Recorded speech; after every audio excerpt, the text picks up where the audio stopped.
लोग कहते हैं कि सुबह का समय पढ़ने के लिए सबसे अच्छा होता है, पर हकीकत तो ये है कि हर वक्त सुबह हो या शाम अगर मन में लगन हो तो कभी भी पढ़ा जा सकता है। जो आदमी मन के साथ जीता है वो कमजोर होता है और जो संकल्प के साथ जीता है वह बलवान होता है। ये मन आवारा होता है। पढ़ने बैठोगे तो टेबल पर रखी हुई 10 चीजों की तरफ मन आपका ध्यान भटकाएगा। मोबाइल कभी खुद नहीं कहता कि मुझे चलाओ, आपका मन कहता है कि मोबाइल चलाओ। इसीलिए अगर अपने आवारा मन को कंट्रोल करना है तो मेरी इस बात को ध्यान से सुनिएगा, आपके बड़े काम आएगी। छोटे छोटे संकल्प लेना सीखो। सोचो कि आज मैं 1 घंटे मोबाइल को हाथ नहीं लगाऊंगा। जब पढ़ने बैठो तो एक छोटा सा संकल्प लो कि 15 मिनट तक अपनी नजर किताब से नहीं हटाऊंगा, चाहे कुछ हो जाए। धीरे धीरे ऐसे कामों की प्रैक्टिस करो। जब आप इन छोटे छोटे संकल्पों को पूरा कर पाओगे तब आपका आत्मविश्वास बढ़ेगा। आपको यकीन हो जाएगा कि जब मैं ये काम कर सकता हूँ तो मैं दुनिया का कोई भी काम कर सकता हूँ। और आपकी ये सोच आपके मन की आवारागर्दी को खत्म कर देगी। कब तक उन चीजों को अपनी जिंदगी से हटाते रहोगे जो आपका ध्यान भटकाती हैं? बेहतर तो ये है कि अपने मन को इतना मजबूत बनाओ कि कोई चीज तुम्हारा ध्यान भटका ही ना पाए। वो कहते हैं ना, सड़क से कंकर हटाने की जगह पैरों में जूता पहन लेना ज्यादा बेहतर होता है। किसी ने क्या खूब कहा है, मौत तो सबको आती है पर जीना हर किसी को नहीं आता। देखो अभी तुम्हारे पास मौका है अपनी लाइफ बनाने का, और ये मौका आने वाले समय में तुम्हारे पास नहीं रहेगा। और अगर तुमको अभी भी पढ़ाई बोरिंग लगती है तो इसका मतलब ये है कि तुमको आज तक पता ही नहीं चल पाया कि तुम पढ़ क्यों रहे हो। पढ़ाई बोरिंग होती है, सच बात है, बिल्कुल बोरिंग होती है। इसमें कोई मजा नहीं, कोई एंटरटेनमेंट नहीं, कुछ भी नहीं। लेकिन सोना भी तो बोरिंग होता है।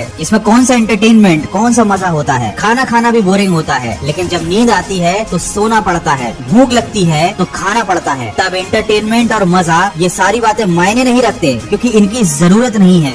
जरूरत है तो सोने की, जरूरत है तो खाने की। ठीक वैसे ही पढ़ाई जरूरी है। मायने नहीं रखता ये बोरिंग है या मजेदार है, ये जरूरी है। क्योंकि अगर तुमने अभी अपना भविष्य बना लिया तो शायद तुम आगे अपने मन के काम कर पाओगे। लेकिन अगर मजे के चक्कर में, बोरियत के चक्कर में अभी तुमने कुछ नहीं किया तो जिंदगी भर तुम्हें वो काम करने पड़ेंगे जो तुम्हारे मन के नहीं होंगे। किसी ऐसे आदमी के नीचे काम करना पड़ेगा जिसे तुम पसंद नहीं करते हो। उसकी डांट खानी पड़ेगी, शायद उसका नौकर भी बनना पड़े। तब कैसा लगेगा जरा सोचो। कैसा लगेगा जब तुम्हारे आत्मसम्मान को कोई अपने जूतों से रौंद देगा? कैसा लगेगा जब तुम्हारे बच्चे के पास खेलने के लिए अच्छे खिलौने नहीं होंगे? कैसा लगेगा जब लोग तुम्हें और तुम्हारे परिवार को इज्जत नहीं देंगे? तो दोस्त, या तो भविष्य में 2 कौड़ी की जिंदगी जी लेना या सोच समझकर अपनी जिंदगी का अभी सही फैसला कर लेना। हो सकता है ये सारी बातें आपको बुरी लग जाएं, लेकिन मीठी बातें करना मेरा काम नहीं। अगर मेरी कड़वी बात से आपकी जिंदगी सही रास्ते पर आ जाती है तो इससे अच्छी कोई बात नहीं होगी। वक्त है, समझ जाओ, नहीं तो आने वाला वक्त समझा ही देगा। बहुत से लोग कमेंट करते हैं कि उनकी जिंदगी में ऐसा बुरा समय आया था जैसे वो आज तक भुला नहीं पा रहे हैं। वो दुख उनके मन से जा ही नहीं रहा है। इस पर मैं एक छोटी सी कहानी लेकर आया हूँ जो आप लोगों को जरूर सुननी चाहिए।